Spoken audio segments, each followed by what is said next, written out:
Hello everyone, welcome to my channel the KB education. तो हम लेकर आए हैं फिर से आपके लिए बहुत ही इम्पोर्टेंट इडियम एंड फ्रेजेस जो आपको हर एग्ज़ाम में आपके लिए बहुत ही फ़ायदेमंद होने वाले हैं। यानी कि ये आपको हर एग्ज़ाम में दिखेंगे, चाहे वो स्टेट लेवल का एग्ज़ाम है या सेंटर लेवल का। मैंने आपको लास्ट कुछ वीडियोज़ में यही बताया है कि हमने यहाँ से सॉल्व करना है ईडियम को, यहाँ से हमने मतलब निकालना है। ब्लेसिंग तो एक पॉजिटिव वे में लेंगे, गुड वे में, कि आशीर्वाद है ना। तो डिस्गाइज होता है भेस।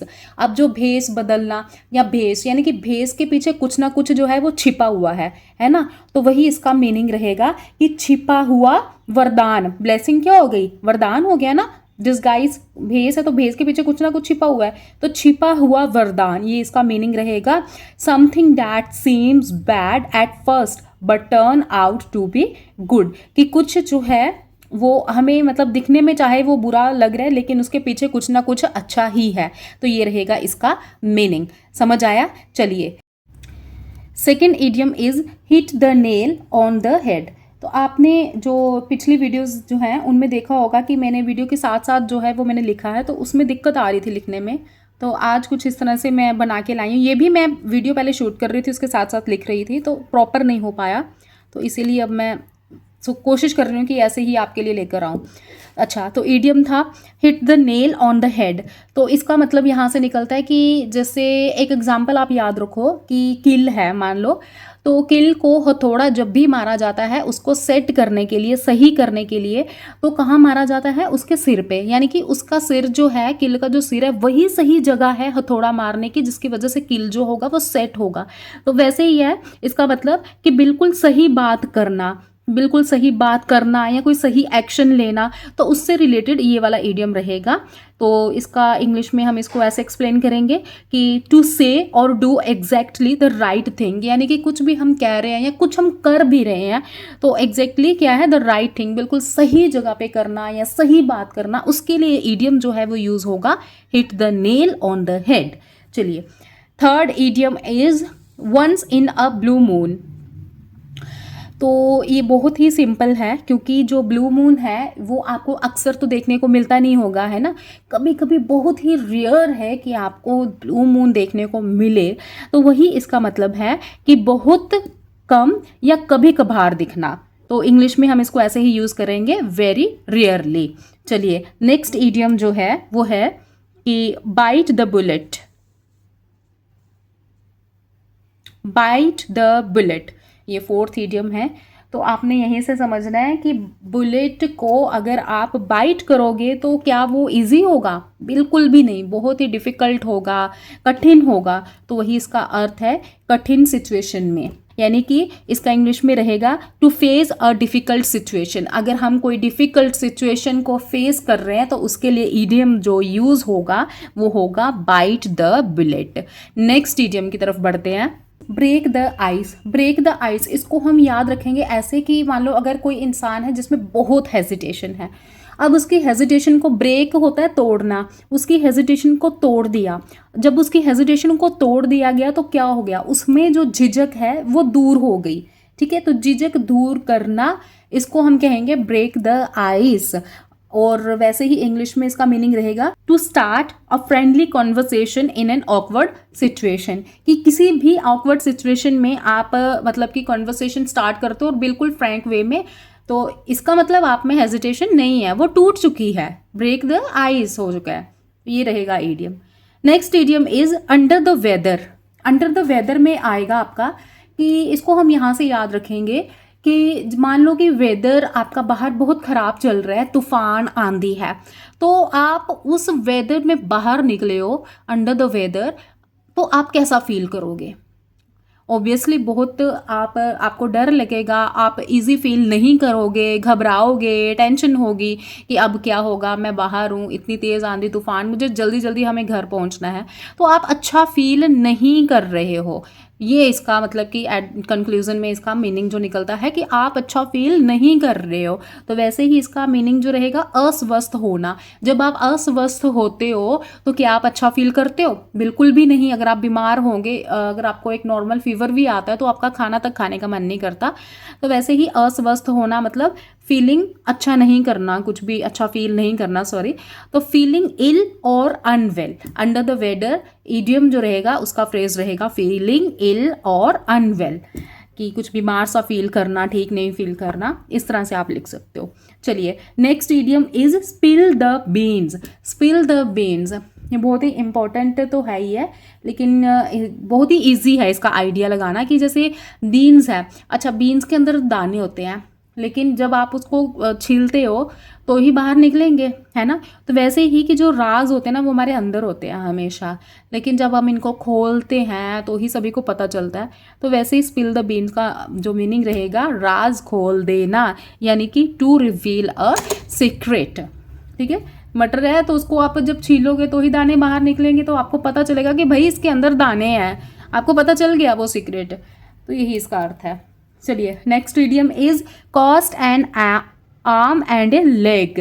अब कहते हैं कि जो हमारी बाजुएं हैं या हमारी जो लेग है, तो इसकी ये बहुत महंगी है। क्यों है? क्योंकि हम जो भी काम करते हैं वो हम इन्हीं से करते हैं, right.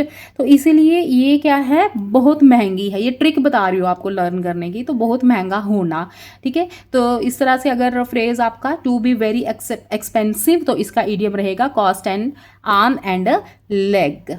Next idiom kill two birds with one stone. ये बहुत ही कॉमन है।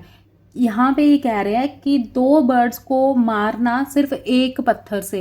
तो हमने अक्सर सुना है कि एक तीर से दो निशाने, कि एक तीर है उससे दो निशाने साधे गए। तो बहुत ही कॉमन है ये कि एक तीर से दो निशाने, ठीक है। इंग्लिश में इसका मीनिंग ऐसे रहेगा to achieve two goal with a single action, यानी कि हमने कोई भी एक सिंगल एक्शन से हमने दो गोल को अचीव कर लिया। अच्छा, इसकी मैं एक बहुत अच्छी एग्जांपल आपको देती हूँ। मान लो कि आप स्टडी कर रहे हो गवर्नमेंट जॉब के लिए, तो आप दिन रात मेहनत कर रहे हो, पढ़ रहे हो, ठीक है। एक तो आपकी गवर्नमेंट जॉब लग गई, तो एक तो आपका ये वाला गोल अचीव हो गया। और दूसरा, अगर आप उसी एजुकेशन की हेल्प से अगर आप कोई इंस्टीट्यूट खोल देते हो, बच्चों को पढ़ाने लगते हो या कुछ भी, तो आपका दूसरा गोल भी अचीव हो गया। मतलब जो आपका जो एक्शन था वो सिंगल है, एक ही है, वो क्या है, स्टडी है। उससे आपने क्या कर लिए, दो गोल अचीव कर लिए, ठीक है। तो इसका इडियम रहेगा kill two birds with one stone. चलिए नेक्स्ट जो है वो है सी आई टू आई, यानी कि सी आई टू आई में होता है कि किसी से पूरी तरह से सहमत होना, ठीक है। तो उसको हम कहते हैं सी आई टू आई। तो इसका जो इंग्लिश में मैं यहाँ पे लिखना भूल गई सेंटेंस, तो हम ऐसे लिख सकते हैं कि, सॉरी दूसरा पेन लेती हूँ, चलो मैं इसी से करवा देती हूँ, कि वी सी आई टू आई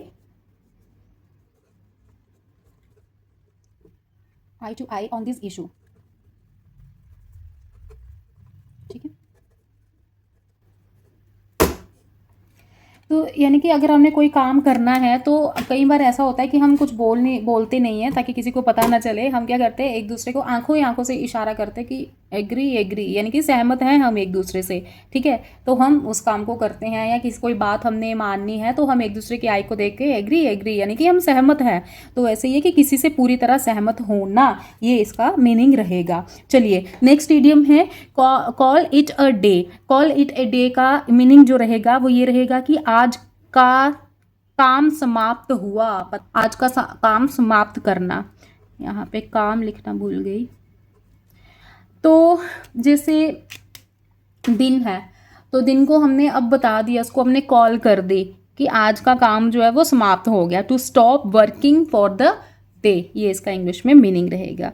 चलिए नेक्स्ट इडियम की तरफ, the ball is in your court.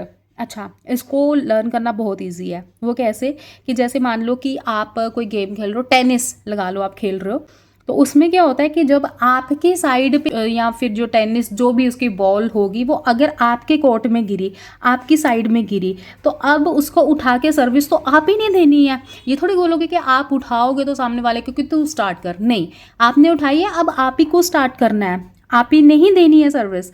तो वैसे ही है, the ball is in your court, यानी कि अब फैसला तुम्हें करना है ना। बॉल तुम्हारी साइड गिरी है, तुम्हें ही देनी है। तो अब फैसला तुम्हें करना है। इस तरीके से आप इसे याद रखो।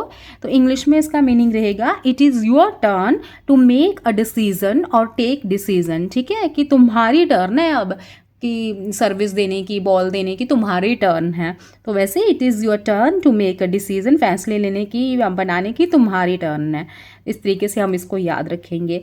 चलिए next idiom, in hot water. अच्छा, ये भी बहुत इजी है याद रखना कि हॉट वाटर में अगर हम मतलब गर्म, एक तो गर्म पानी होता है नॉर्मल जिसमें हम विंटर्स में हम नहाते हैं, बट बहुत गर्म पानी है, बर्दाश्त के बाहर है, तो उस टाइम हमें अच्छा फील तो होगा ही नहीं, हम क्या है, मुसीबत में है एक तरीके से।